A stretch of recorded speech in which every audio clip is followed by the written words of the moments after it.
Boa noite, tudo bem com vocês? Maravilha, deixa eu conectar aqui meu celular para poder ver vocês que estão vendo que nós estamos de casa diferente hoje, fazendo uma live super especial, uma aula aí para a gente poder falar de um tema que é tão importante, é considerada aí a habilidade do século, que é a inteligência emocional. Então já quero dar o meu boa noite a você que está aqui prestigiando, seja o José Carlos, prestigiando para que a gente possa, juntos coevolar-se, junto com esse trabalho de inteligência emocional, aperfeiçoar ainda mais a nossa inteligência emocional. Estamos aqui no estúdio 767, um lugar super bacana, que eu indico a você que quer aí aperfeiçoar seus produtos digitais, quer fazer algum tipo de transmissão, de podcast, compartilhar algum conteúdo de qualquer segmento, anota aí, Estúdio 767, um lugar fantástico para isso e que hoje está acolhendo eu e o José Carlos para a gente poder compartilhar esse conteúdo e te ajudar a ser cada vez mais emocionalmente inteligente. Meu nome é Bruno Adriano, sou fundador junto com o José Carlos e estarei hoje aqui compartilhando junto com ele os pilares da inteligência emocional. Tá contigo, meu parceiro? Boa noite também, pessoal. Muito feliz aqui de nós estarmos é, é, experimentando, né, Bruno, uma nova forma da gente gravar um vídeo, de contribuir na vida de vocês. Vamos procurar no dia de hoje, na noite de hoje, ser mais objetivo possível, de forma que realmente agregue, como o Bruno falou. Que a inteligência emocional, eu postei ontem, hoje, gente, o formato é de um bate-papo, também de maneira mais descontraída. E ontem eu postei uma frase que dizia o seguinte: você chega até onde a sua inteligência emocional te levar. E o objetivo da live de hoje é que você possa dar mais um passo em direção à construção da inteligência emocional que todos nós temos, né, Bruno? Com Eu, você, certeza, todos todos nós temos. temos, mas que você possa desenvolver ainda mais essa inteligência emocional e possa usar, aplicar ela na prática mesmo, que é o objetivo de hoje. Maravilha. Aproveitando aí para solicitar você fazer aquele convite, aperta esse aviãozinho aí embaixo, compartilha com algumas pessoas que você acredita que vai se interessar por conhecer um dos 6 pilares. Você vai entender por que a gente chama de 6, existe fundamentação teórica que diz 5, diz 4. Você vai conhecer os 6 pilares do evolar-se da inteligência emocional e de que forma que a gente pode contribuir com esses pilares, com esses fundamentos, para que você possa ainda mais aperfeiçoar seu desempenho, melhorar sua inteligência emocional. Um convite. Tanto na minha bio do Instagram como na do José Carlos, está lá o link para você participar da nossa aula 100% gratuita, 100% online, uma aula que nós preparamos com muito carinho, que se chama Desperte Seu Poder Interior. Essa aula vai acontecer dia 28 de setembro. Então, se você ainda não se inscreveu, tá aí uma baita oportunidade. Vai lá em uma das nossas bios, clica, inscreva-se, porque nós vamos compartilhar diversas ferramentas e estratégias para que você possa lidar com medo, ter clareza mais dos seus objetivos, lidar com algumas situações que às vezes ficam evitando com que você parta para ação, que você haja ao encontro daquilo que você mais deseja. Meu amigo parceiro Zé Carlos, vamos começar definindo, na sua opinião, na minha, o que você considera, de que forma você considera as melhores ou a melhor definição para inteligência emocional. O que você acredita na sua avaliação com tantos anos estudando essa área comportamental de desempenho que significa inteligência emocional? Só uma observação, pessoal, vocês estão escutando a gente? Dá um joia pra gente aí, pra gente saber que vocês estão escutando e vendo perfeitamente. Tudo ok. Tudo ok? Bruno, eu entendo que a inteligência emocional, de uma forma bem simples, é a nossa capacidade de entendermos as próprias emoções, as emoções dos outros, para que nós deixarmos de ser refém da nossa história de vida, dos acontecimentos que todos nós temos e assumir esse protagonismo sobre a própria vida. Esse é o meu entendimento, é de assumir o protagonismo. E isso é feito na prática, entender e compreender as emoções dos outros para usar ao próprio favor e para aqueles que você se relaciona, que você ama. E você, meu amigo Bruno? Maravilha. Eu vou pegar de duas definições. Na verdade, são uma definição e um comentário. Primeiro, um comentário de um cara que é considerado um dos maiores investidores aí do mundo e que trabalha muito o seu emocional, que é o Warren Buffett. Ele diz que quando se tem inteligência comum, ou seja, aquela inteligência cognitiva, aquela pessoa que tem acesso e conhece as informações, o que nós seres humanos precisamos é temperamento emocional para que a gente possa controlar não as emoções, mas aqueles impulsos, as reações. O que significa reação? Agir de novo. Então, para que nós possamos controlar as nossas reações, as nossas atitudes e os nossos comportamentos, o que nós precisamos é de temperamento emocional. E aí eu vou ler para vocês, eu separei aqui uma definição do que é ser emocionalmente inteligente, do cara que não foi o criador da inteligência emocional. Muitas vezes ele leva esse mérito como criador, mas ele, sem dúvida nenhuma, é a maior autoridade no mundo em inteligência emocional, que é o Daniel Goleman. Foi quem popularizou a inteligência emocional, foi quem escreveu um livro belíssimo, já fica aí uma super dica para quem quer aprofundar tanto da parte didática, técnica, como comportamental da inteligência emocional, o livro que o próprio nome é Inteligência Emocional. Olha que interessante, presta atenção que eu vou comentar em algumas frases, algumas palavras. Ser emocionalmente inteligente é criar motivações para si próprio. Vamos falar disso no pilar automotivação. Persistir no objetivo apesar dos percalços. Vamos falar isso no pilar autocontrole emocional. Controlar impulsos e saber aguardar pela satisfação dos seus desejos. Também ali autoconsciência, autocontrole emocional. Se manter em bom estado de espírito, olha a automotivação de novo. Impedir que a ansiedade interfira na capacidade de raciocinar, de ser empático e autoconfiante. Ou seja, isso resume muito o que eu acredito dentro de inteligência emocional. A gente vive hoje um momento muito, não vou falar triste ou difícil no mundo, mas a gente vive realmente com uma realidade que é uma crise excessiva de ansiedade, um transtorno excessivo de ansiedade, ou seja, muitas pessoas criando problemas futuros, criando problemas imaginários dentro, né, das suas situações, do seu dia a dia, situações essas que ainda não aconteceram. Ansiosas pelo que vai ser do amanhã, pelo que vai acontecer na empresa, pelo que vai acontecer na saúde. Só para vocês terem ideia, o Brasil hoje ele está em primeiro, segundo a OMS, a Organização Mundial da Saúde, em transtorno excessivo. Ele é o primeiro no ranking a nível mundial. São mais de 9%, são 9,3% da população. Isso representa em torno aí de 19 milhões de habitantes que passam por um transtorno de ansiedade. E a inteligência emocional, através dos pilares que a gente vai comentar, ela contribui muito para que as pessoas, para que seres humanos, antes de algum resultado, de algum indicador, independente da função que essa pessoa exerça, ela consiga lidar melhor com as suas emoções, lidar melhor com esses impulsos, com essas situações que muitas vezes a gente fica associado ao passado, associado ao futuro. Zé, comenta aí antes de eu iniciar o primeiro pilar, que é autoconhecimento, né, que é autoconsciência. Né? Comenta um pouquinho sobre essa questão da ansiedade, também da depressão, do momento que a gente vive. O que a gente vai conversar hoje, que vocês vão perceber hoje, quando a gente fala da importância dessa live, por quê? Porque nós vamos falar da base emocional. Não adianta nada você dar os demais passos sem construir essa base emocional.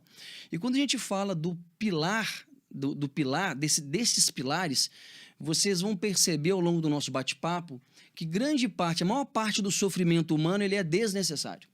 O sofrimento humano, segundo o Viktor Frankl, que é um autor também que eu indico, Bruno, ele é um psiquiatra sobrevivente dos campos de concentração, ele fala muito do sofrimento inevitável da vida, ou seja, todos nós vamos ter dificuldade, seja no relacionamento amoroso, seja na profissão, na doença. O sofrimento em si, ele está presente no dia a dia da vida. Mas aí nessa mesa nós vamos jogar um pouco do seguinte: até que ponto tem uma parte considerável que ele é desnecessário. E neste ponto, a inteligência emocional pode te ajudar, de tirar os sofrimentos necessários e você poder enfrentar essa vida. Então, Maravilha, maravilha, isso é muito bom e mais uma referência aí para quem quer aprofundar, quem quer pegar uma parte mais teórica, fundamentalista de pessoas que passaram na pele, né? Imagina uma pessoa que passou por campos de concentração, se ela não soubesse lidar com os estados emocionais, com os diversos tipos de pensamentos que ocorrem no dia a dia. O pessoal está falando que o áudio tá um pouco baixo, eu vou aproximar um pouquinho o microfone. vamos eu tô aumentar, com, né? um certo receio aí de tá tampando, mas estou aproximando aqui, daqui a pouco vocês me dão um feedback se ficou legal. Para a gente poder iniciar nesse primeiro pilar, então anote aí, são 6 pilares. O primeiro pilar é a autoconsciência emocional. Tem a ver com autoconhecimento? Claro que tem. A autoconsciência é você ciente das suas emoções, né, dos seus pensamentos. Eu gosto muito, Zé Carlos, de uma definição. Eu vejo muitos autores, escritores, pessoas que dizem assim, você precisa ser protagonista da sua vida, você precisa ser protagonista da sua história. Eu gosto muito da definição, você precisa ser autor e autora, diretor e diretora e, assim, protagonista da sua história. Muitas vezes nós somos protagonistas, nós temos consciência da nossa história, né, do que a gente consegue ver, do que a gente consegue ouvir, muitas vezes do que consegue sentir, mas às vezes em alguns momentos a gente não escreve essa história. Nós não somos autores em alguns momentos, nós não somos diretores para poder escolher de forma assertiva e consciente, ou seja, autoconsciência. Autoconsciência é você consciente dos seus pensamentos, consciente dos seus desejos, consciente das suas emoções, para que assim você determine, dirija, olha o diretor aí, dirija qual passo, qual etapa você quer seguir dentro do seu contexto, dentro dos diversos papéis da sua vida. Eu sei hoje, você que está escutando a gente, que está vendo, ouvindo a gente, você exerce um papel muitas vezes de pai, de mãe, de irmão, de irmã, de filho, de filha, de um líder ou liderado. Existem vários papéis que você exerce, membro de uma igreja, né, amigo e amiga. E esses diversos papéis, ter a consciência em cada contexto é fundamental para que você possa cada vez mais ter consciência, para que você possa ter cada vez mais decisão, escolhas daquilo que você deseja.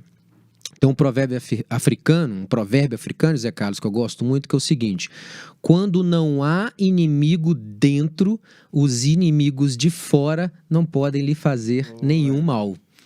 Então você precisa internamente estar bem. Por isso que a autoconsciência tem a ver com autoconhecimento. Eu disse essa semana também, gravando um vídeo, dizendo o quanto que é interessante a analogia que eu faço na hora que o avião está levantando o voo. Talvez você vá lembrar, ou talvez não, de alguma situação dessa.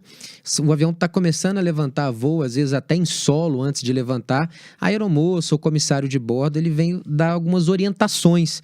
Orientações que, caso, quando o avião estiver no ar, se ocorrer alguma despressurização, máscaras irão cair e aquela pessoa, se ela está viajando com uma criança, se ela está viajando com um idoso ou com alguma pessoa que precisa de algum auxílio, que aquela pessoa primeiro coloque a máscara nela. Por quê? Porque ela precisa estar bem para poder ajudar os outros.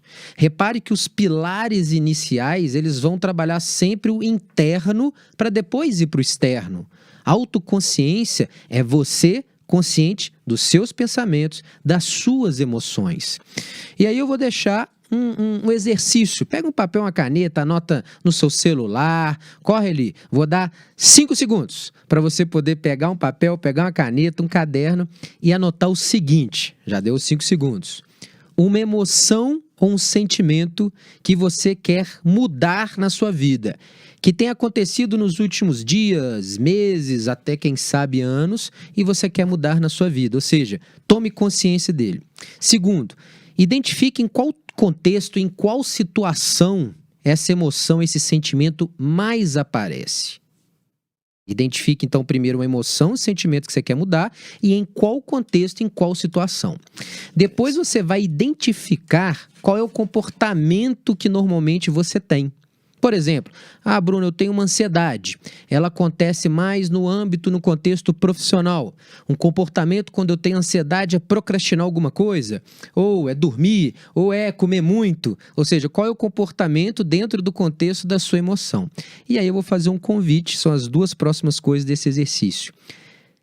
Identifique qual é o pensamento antes dessa emoção acontecer.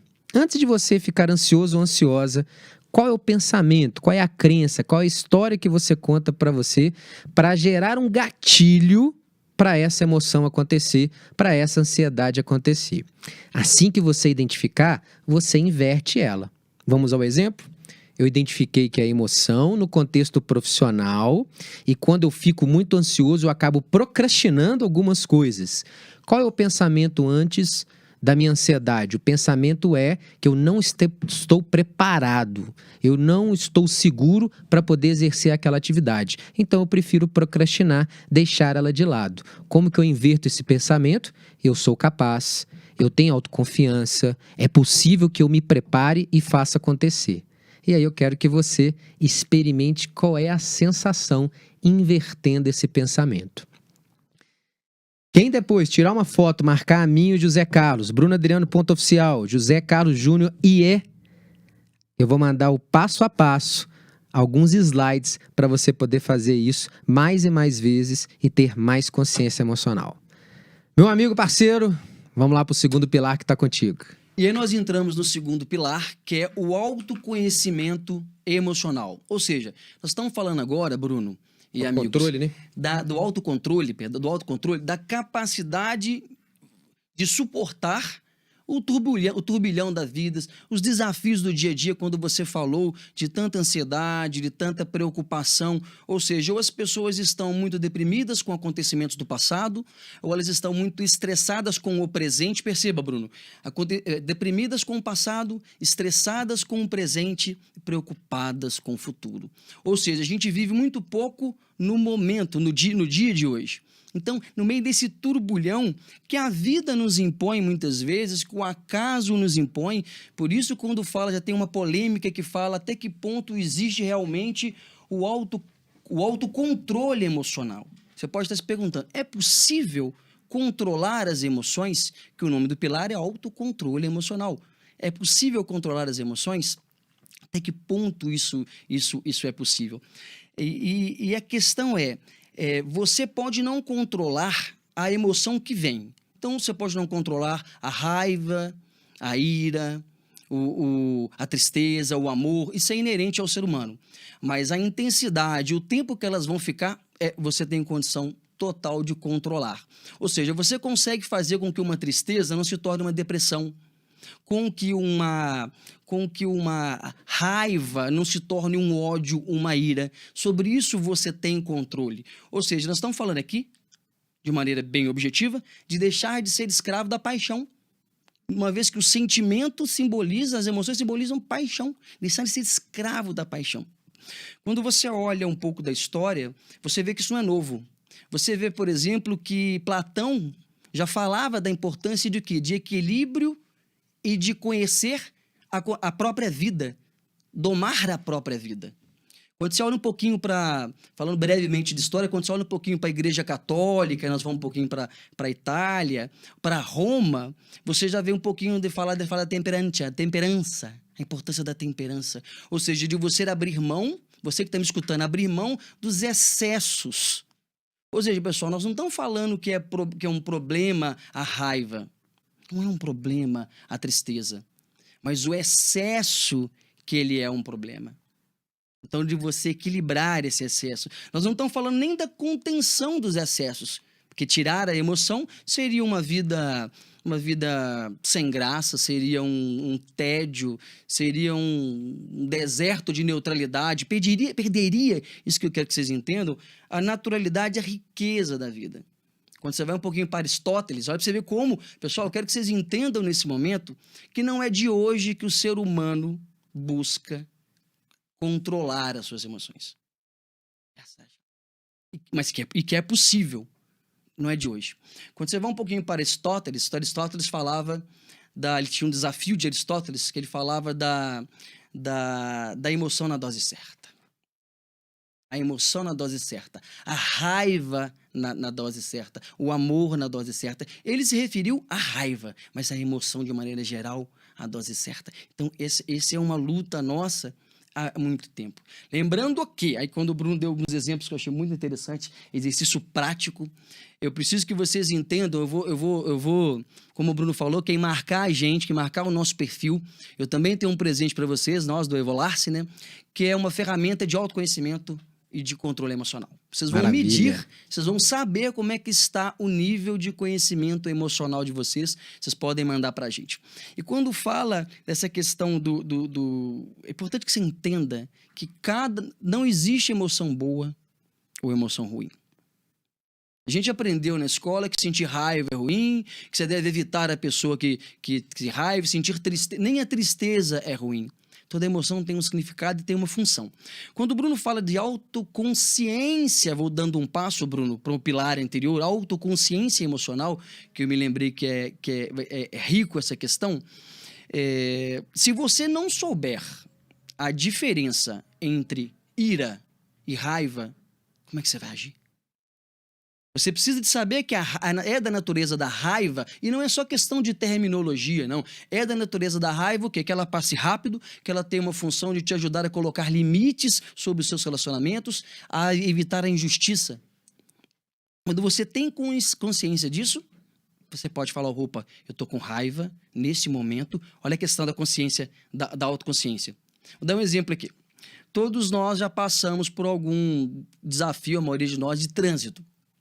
Imagine a seguinte cena, você de repente tá na estrada e percebe que um carro, Bruno, passa desgovernado, que nem um louco, e quase que provoca uma batida, um acidente. É normal que você, como ser humano, pense, filho da mãe. Então, tudo bem. O problema da questão da raiva é quando você vai alimentando. Quer ver o próximo passo?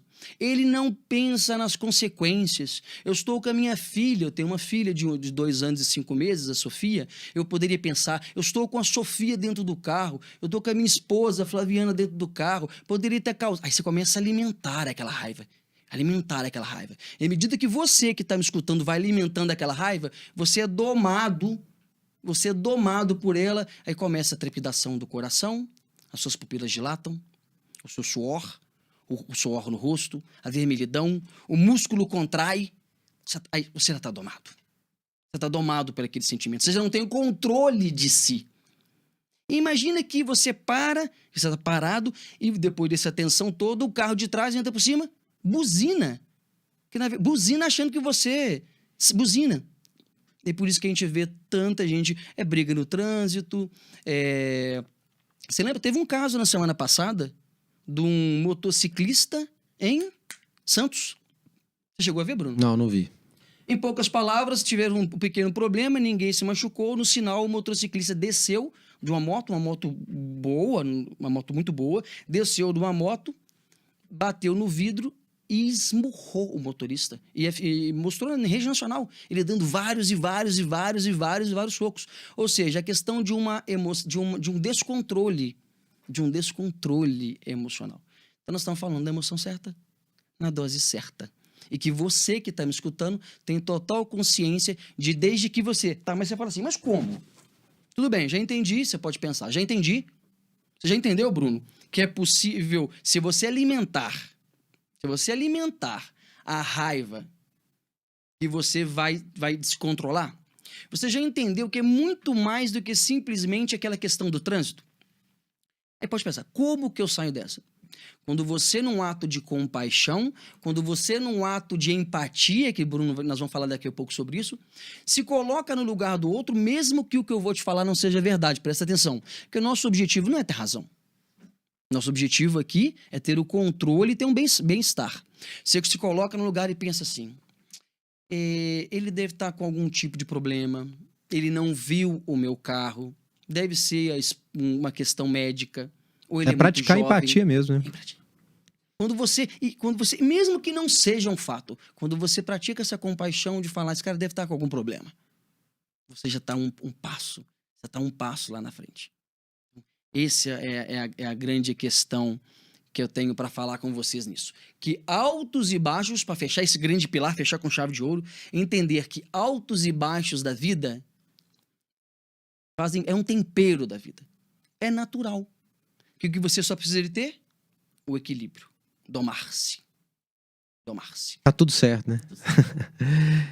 Aí nós entramos para o terceiro pilar. Antes de entrar no terceiro, a Gabi Volguinho, uma grande amiga. E aí, Gabi, obrigado você estar aí hoje participando. Você que nos nossos encontros que às vezes a gente tem com a Carol, com o Fred que também está aí. Obrigado por todos aí vocês. Alguns eu vou cumprimentando, né? Que eu estou vendo aqui o acompanhamento. A Gabi fez uma pergunta, eu vou pegar esse final aí que o José Carlos disse, vou entrar na pergunta, eu acredito que vai te responder, depois você confirma com a gente aqui. Eu gosto de compartilhar muito, né? Eu gosto de contar histórias, metáforas, porque eu acho que essa forma lúdica que a gente tem de ver a vida, de associar a vida, faz com que a gente tenha cada vez mais consciência e clareza sobre as coisas.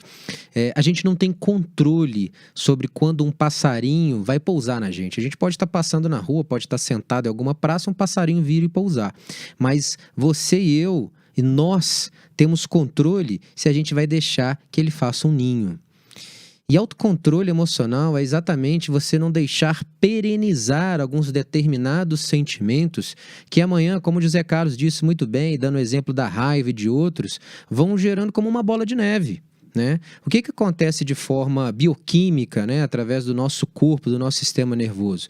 A partir do momento que a gente deixa alguma dessas emoções, como você disse aqui, uma melancolia, uma angústia, uma insegurança, uma raiva, qualquer uma dessas emoções, a gente deixa perenizar, ou seja, que ela se mantenha, que o passarinho faça o ninho, o nosso corpo ele produz, numa intensidade muito acima da normal, o cortisol. Esse cortisol, o que ele faz?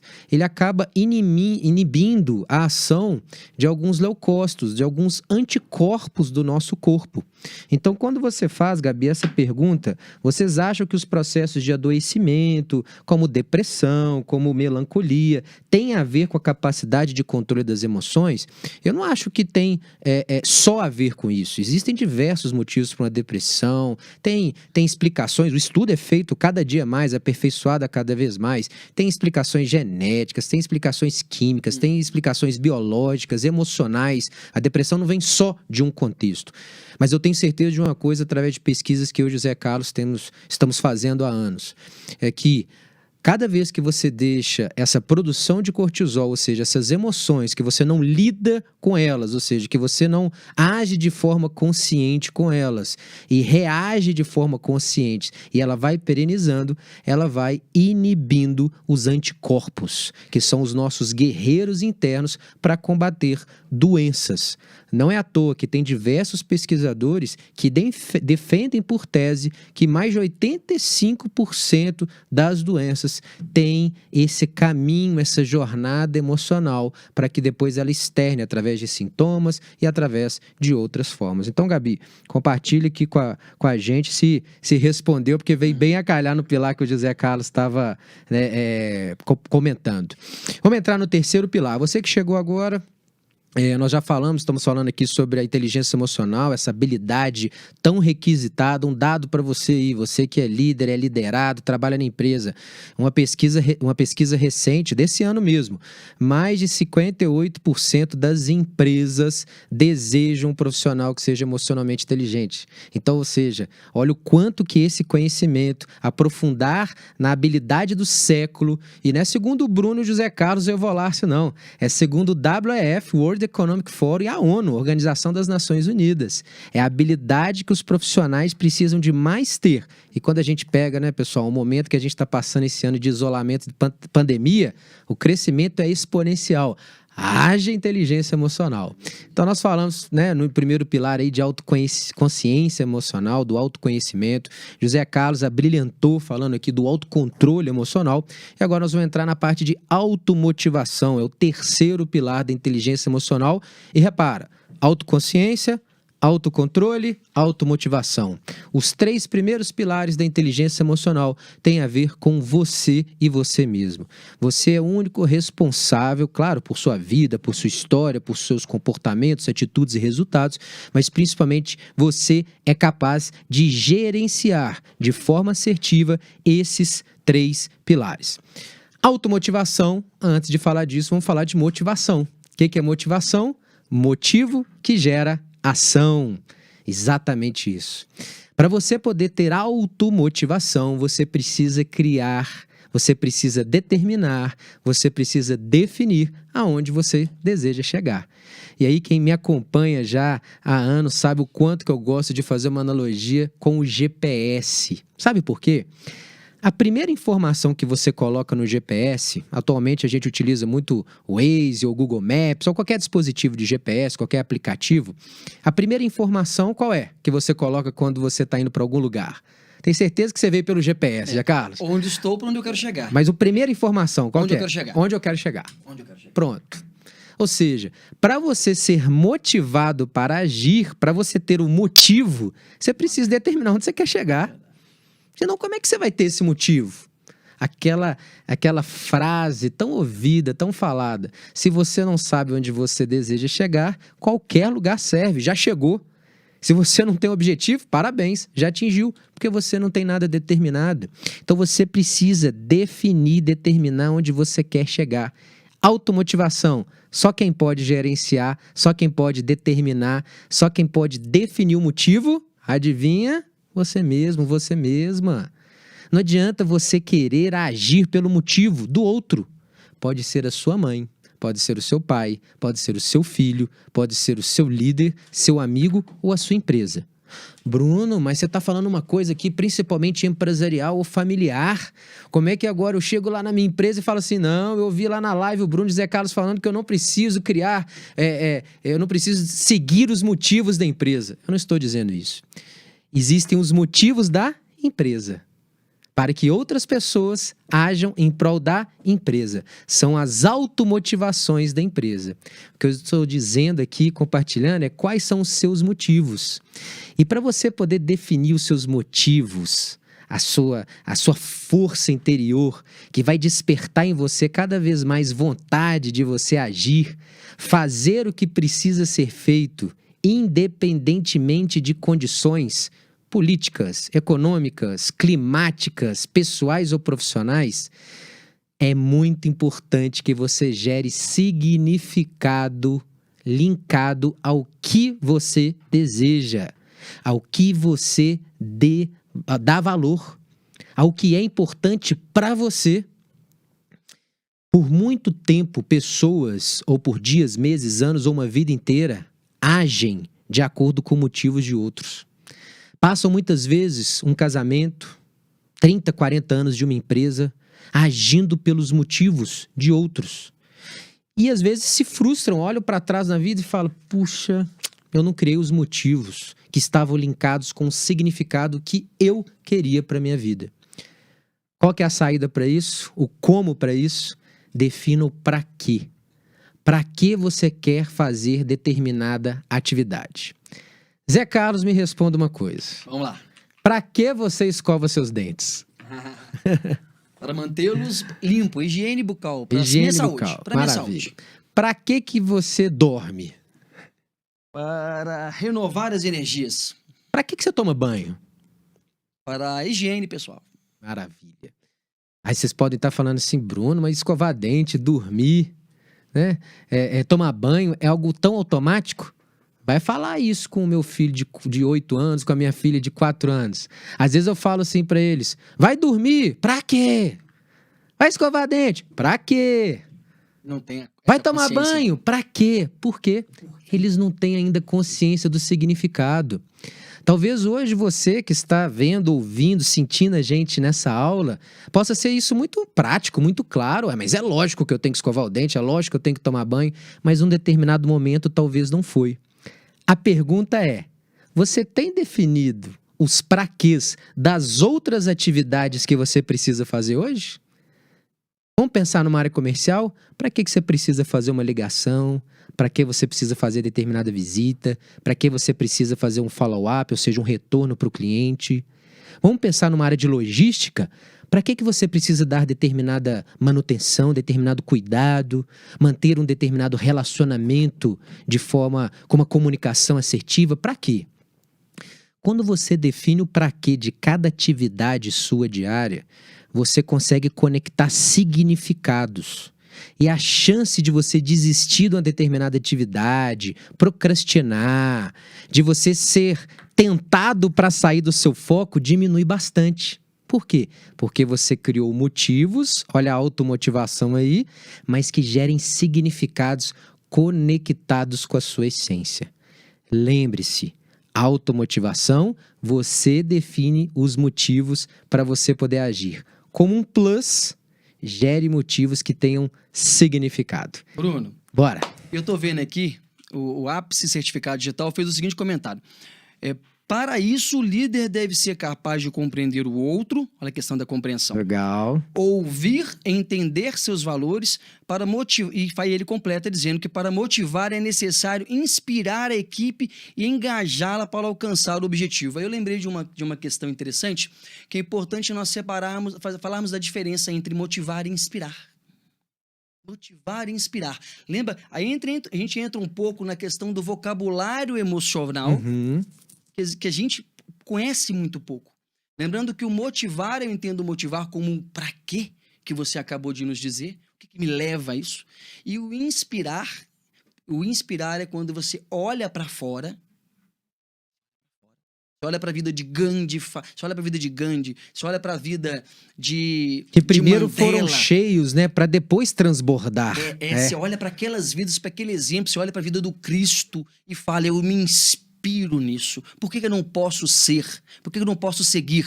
Não ser um Cristo, mas ser um Gandhi, é você se inspirar no próximo. Então, eu acho isso muito, muito importante.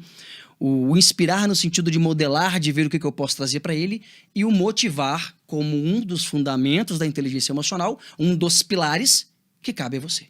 Com certeza. Por isso que as palestras motivacionais, elas precisam que o outro entenda o papel dele. E não simplesmente... Porque senão ela dura 30 minutos. Nem isso às vezes. Nem isso. Não é nem que ela não funcione, é que às vezes as pessoas não fazem a segunda parte, né? Eu amo palestra motivacional, mas se você não tiver uma conexão do pra quê, ou seja, se não gerar significado, não adianta nada. É o famoso, aqui em Minas, aí, eu já vi pessoas aqui do Brasil todo que estão acompanhando a gente, é o famoso voo de galinha, a gente diz muito isso. A galinha dá aquele voo... e cai, né? Ou seja, você não tem sustentabilidade. Por isso, ao criar motivos, crie motivos que estejam conectados com você, motivos que gerem significados com aquilo que você acredita que é o melhor para a sua vida, para a sua família, claro, para a sua empresa, mas lembre-se de encontrar motivos significativos. Bruno, para a gente poder passar, você comenta aí. A gente, de determinada forma, você fala assim, Bruno, tem alguma dica que você dá para poder gerar esses motivos e tudo? Eu gosto muito dos gatilhos, né? Os gatilhos visuais, os gatilhos auditivos, os gatilhos sinestésicos. Dentro da PNL a gente vê muito isso. Eu tenho em casa um quadro onde que eu tenho diversos desses motivos, né? Um gatilho visual com fotos, com imagens, e embaixo de cada foto, de cada papel que eu fui lá e pesquisei, imprimi, de cada colorido, eu escrevo para quê. Ou seja, tem ali a figura de uma viagem, de um determinado curso que eu desejo fazer, de um determinado treinamento, de alguma mudança que eu quero fazer, de uma reunião familiar, e embaixo eu escrevo para quê? Para gerar sempre significado. Então, a forma de você se automotivar é gerando motivos significativos que tenham a ver com você, com seus valores, com seus princípios, com a sua vida e poder acompanhá-los dia a dia. Fala aí, meu amigo. O João está comentando assim com a gente. Inspirar no sentido de que as suas ações podem moldar as outras pessoas. E olha que interessante a questão do inspirar. De moldar e ser moldado, João. De moldar e ser moldado. Ao contrário da automotivação, que só você se molda. Então é moldar e ser moldado. Então quando você inspira o seu filho pelo seu exemplo, Quando você dá o seu exemplo, você inspira o seu filho. Com certeza é referência. Referência. Bora pro quarto pilar? Vamos para o quarto contigo. pilar, que é a arte, que é a arte de viver em sociedade. Engraçado que pode parecer um pilar, como assim arte de viver em sociedade, que é falada de outra forma como inteligência interpessoal, inteligência social, nós podemos dizer também. E eu vejo na prática, Bruno, tanto na mentoria quanto nos nossos treinamentos, eu vejo na prática pessoas que têm uma dificuldade muito grande, que pagam um preço muito alto porque elas têm dificuldade de relacionar com o outro. Por isso que eu dei o título de A Arte de Viver em Sociedade. Ou seja, pessoas que falam de timidez, de dificuldade de fazer amigos, pessoas que falam de dificuldade de se relacionar, de manter um relacionamento que gostariam de ter. Ou seja, problemas da família, irmãos que não conversam com irmãos, sendo que estão nessa terra para ter um propósito em comum, ajudar um ao outro, irmãos que não conversam com irmãos, filhos com dificuldade com os pais, por entender que não fizeram um bom dever de casa. Então, essa questão de viver em sociedade. E aí eu lembro um pouquinho da questão de nós... É importante que você entenda que o tempo todo a gente está moldando um ao outro. Ou seja, o tempo todo eu estou vendo e eu sou sendo visto, né? Vendo e sendo visto. Boa. E isto me influencia, as emoções contagiam. Então, por exemplo, quando você chega próximo de... Vamos supor que você que está me escutando entenda que entre os seus vícios emocionais, todos nós temos para lá de 15, de 20 vícios emocionais, no Desperte, que é o nosso treinamento, a gente trata de 12 vícios emocionais. Você, quando está no seu vício emocional, vamos pensar que é do negativismo. Então, há pessoas que se distanciam de você, que não querem o convívio com você, porque você tem esse vício, então você não tem a arte de viver em sociedade. Então, a questão da inveja, da fofoca, são tantos os vícios que nos afastam. O curioso é que a gente, desde novo, a gente é moldado a viver em sociedade. Interessante.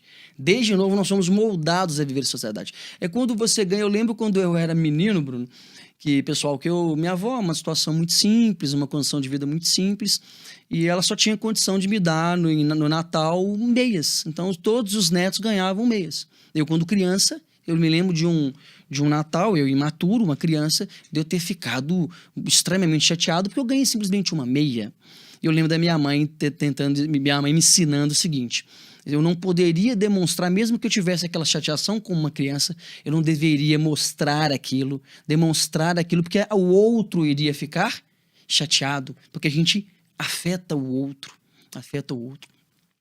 E a gente lembra que afeta se você for uma pessoa tóxica, como também negativamente, como afeta positivamente quando é você aquele que agrega. Então, em que nós estamos dizendo dessa habilidade? Aquelas pessoas que conseguem e que elas nos inspiram e que elas têm que ser modelo, sim, que elas conseguem agregar. Tem que ser um líder, José Carlos. Não, pode ser um líder... Desculpa, pessoal. Pode ser um líder da própria família. Pode ser um líder de pequenos grupos, ela consegue agregar. Que ela consegue, ao invés de solucionar as questões, ela ajuda a solucionar.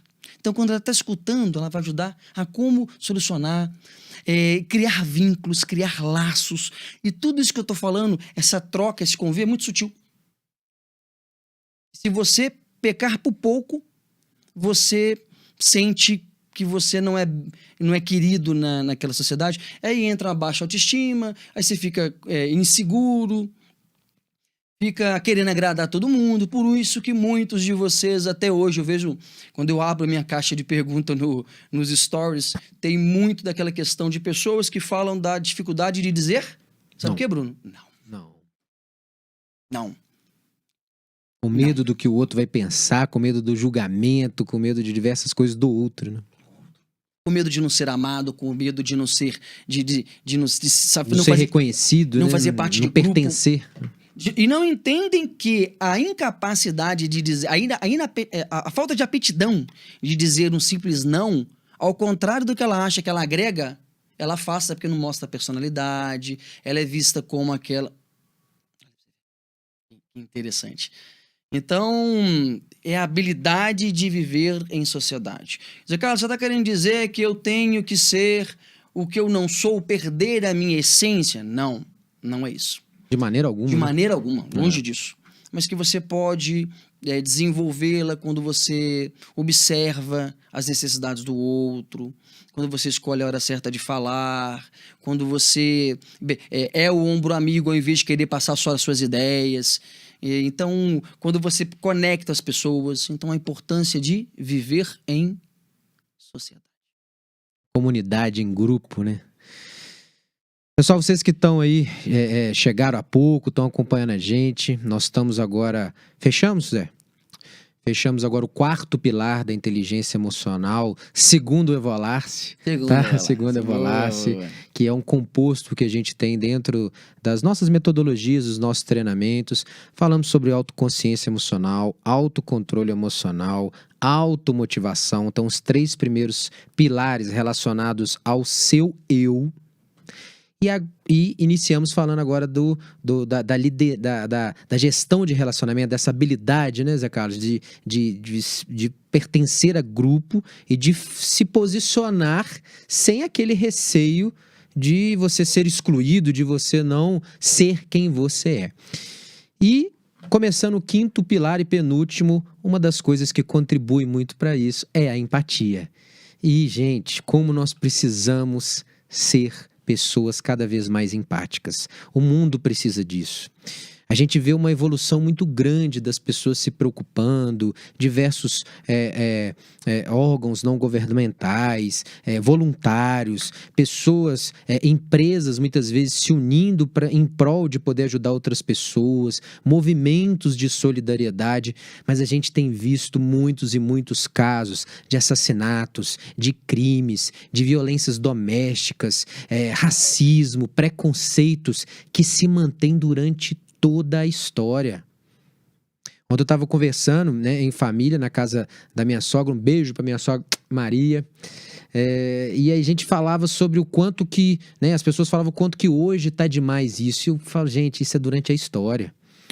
Logo no início da humanidade, para quem, né, é cristão, acredita ali na literatura da Bíblia, logo aconteceu um assassinato entre irmãos de Caim que matou Abel. Por interesse, por falta de alinhamento de expectativas. Inveja. Por inveja. Você acha que não faltou empatia?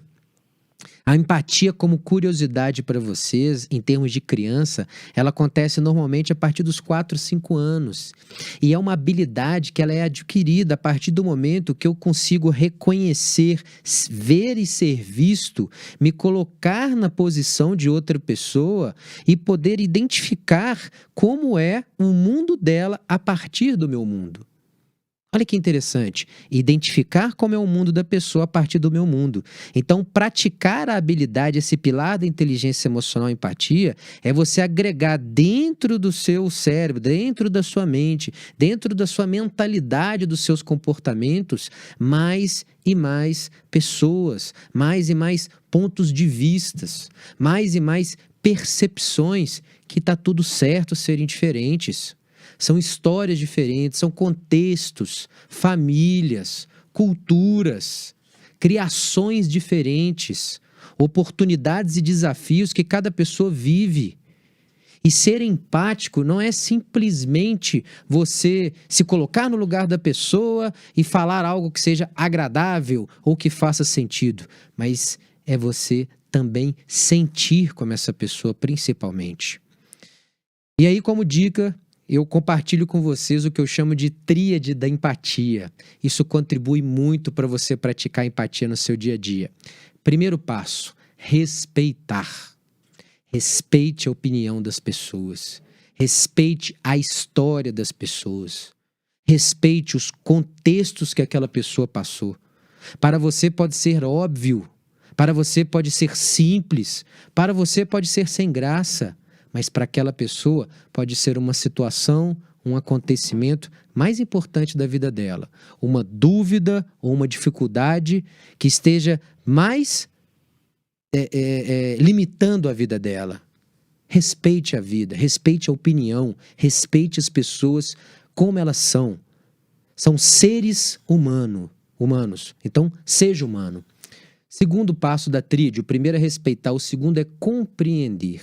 Compreender não é aceitar, compreender não é concordar, mas é você se colocar no lugar dessa pessoa e buscar compreender. Compreender, talvez, que se ela está externando, está comunicando, está se posicionando daquela forma, é porque existe um motivo para isso. E o terceiro passo é admirar. Olha, pessoal, se tem uma coisa que gera amor, que gera empatia, é você admirar as pessoas, independentemente de onde elas vieram. Todos os seres humanos têm algo a serem admirados. Pode ser um desafio que superou, pode ser uma situação de desconforto que passou, pode ser uma coragem de ter conseguido exercer uma ação. Por isso, respeite, compreenda e aí sim admire. E isso vai lhe ajudar, em qualquer contexto, pessoal ou profissional, a exercer a prática da empatia. Bora fechar? Bora fechar. Bora lá. Para nós fecharmos, nós do Evolast, como o Bruno falou, eu e o Bruno, nós acrescentamos um pilar da ação. E por que a ação é tão importante? Porque é a ação que vai separar, Bruno, a teoria de todo esse embasamento que nós falamos da prática. Ou seja, sem a ação, sem o arregaçar de mangas das sem mangas, o agir, né? sem o agir e colocar as mãos na massa, essa é apenas mais uma das tantas aulas, dos tantos cursos que muitos de vocês, que muitas vezes a gente, Bruno, vai acumulando no baú, né? Vai colocando no baú, vai colocando numa gaveta e nós não usamos, não colocamos em prática. Por vezes fazemos isso com faculdade, por não praticar. Então, é esse arregaçar das mangas que vai ser o fundamental para isso. Observe no dia de hoje, nós estamos quase fechando nossa live aqui, na noite de hoje, que em momento algum foi objetivo da live, que você se torne um professor. Pra você ver, Bruno. Com certeza. Que se torne um professor, que amanhã... Não. O objetivo é que você possa usar essa base, praticar, para que você tenha transformações reais em sua vida. E, pessoal, eu garanto, com base igual eu estou falando, base da mentoria, nas vivências, em nossos treinamentos, que pequenas mudanças colocadas em prática, elas geram grandes transformações em todas as áreas. Você pode falar uma questão de um controle emocional, de uma timidez, de ter um propósito para a vida, aos pouquinhos. Mas se você que está nos escutando, que está com a gente aqui até agora, simplesmente desligar esse telefone como mais uma live de tantas outras que vocês fizeram e você não colocar em prática hoje, amanhã, ela pode se perder. E não é esse que a gente quer. Então, o pilar da ação é o que faz com que o mundo das ideias, o mundo está cheio de pessoas que têm ideias, Bruno. Cheio de informações, né? Muita informação, muita ideia, mas muitas vezes por medo de não colocar em prática. Pessoas que viveram a vida passar 30, 40, 50 anos e se arrependem porque não colocaram em prática. Então, nosso convite é que você coloque em prática tudo aquilo que aprendeu com a gente hoje. Pelo menos quantos por cento? Pelo menos 1%. Vocês acham que eu ia deixar de fora para falar 1% ao dia? Pelo menos 1% ao dia. Eu acredito muito nesse conceito. 1% ao dia tem a ver com isso, com ação, por colocar em prática. E vou me despedir, já vou fechar. Depois, por favor, Zé, fecha aí, despeça também. Vou me despedir falando duas coisas. Primeiro, se você ainda não se inscreveu na nossa aula 100% gratuita, vai lá na nossa bio, se inscreva. Sabe, coloca lá, né, faça essa inscrição, vai ser dia 28 de setembro, vai ser uma aula muito legal, onde a gente vai compartilhar técnicas e estratégias para você lidar cada vez mais com situações emocionais, com a sua mentalidade, despertar esse poder que está aí dentro, que a gente acredita, né, Zé? Que está aí dentro para você poder agir e poder realmente ir ao encontro dos seus sonhos, dos seus objetivos. Dia 28 de setembro, vai lá na minha bio, vai lá na bio do Zé Carlos, faça a sua inscrição. São 3 3 recados. Segunda coisa é para você poder fazer agora um print. Faça um print nosso. Marque a mim, Bruno Adriano Oficial. Marque ao José Carlos Júnior IE. Marque a gente para que a gente possa compartilhar, para que a gente possa compartilhar conteúdos, mais conteúdos com vocês, ferramentas. Então, vai lá, marca a gente, tira uma foto. É um prazer ter aqui cada vez mais pessoas conectadas com a gente em busca de compartilhar isso que a gente ama tanto de paixão. E o terceiro recado, além de agradecer a presença de vocês, é reforçar uma frase que eu amo de Jean-Paul Sartre, que diz que mais importante do que a vida fez de você é o que você vai fazer a partir de agora. Olha a ação, olha o 1%. Então, mais importante do que a vida fez de você é o que você vai fazer a partir de agora com o que a vida fez de vocês. Um beijo no coração de cada um que teve hoje. Meu amigo José Carlos. Quero agradecer também a presença de todos que ficaram com a gente aqui. Quero reforçar o convite que o Bruno fez para o nosso aulão, né, Bruno? Do dia 28. Isso. Um aulão muito especial. Aqueles que foram já no nosso treinamento vão poder ter a oportunidade de rever um pouquinho do que é aquilo, né? Ter um pouquinho. Aquele que não vai conhecer um pouquinho é uma viagem no tempo, né, Bruno? Que a gente vai um pouquinho para o passado, faz umas conexões com o passado, mexe um pouquinho da questão de traumas, de bloqueios de vícios, damos um passeio pelo futuro, de forma que você possa ter projetos, se organizar. É imperdível. Quem já participou do nosso treinamento sabe, das aulas, né? Sabe um pouquinho disso. E eu vejo que no mundo tem muitas pessoas que estão paralisadas pelo medo. Quando nós estamos falando aqui, Bruno, pessoas que têm medo de ter a vida que merece. Então, a minha frase para encerrar é uma frase do Rodrigo Fonseca, que é um dos meus mentores, que eu tenho muita gratidão, que ele fala que a diferença entre o medo e a coragem é a ação. E que vocês possam colocar em prática amanhã tudo aquilo que nós falamos. Um grande beijo no coração de vocês e até a próxima, né, seu Bruno? Até a próxima. Com certeza nós vamos fazer várias e várias aulas, várias e várias lives. Um beijo no coração. Gratidão por vocês estarem aqui hoje e que possamos ser cada vez mais emocionalmente inteligentes. Um abraço. Um abraço.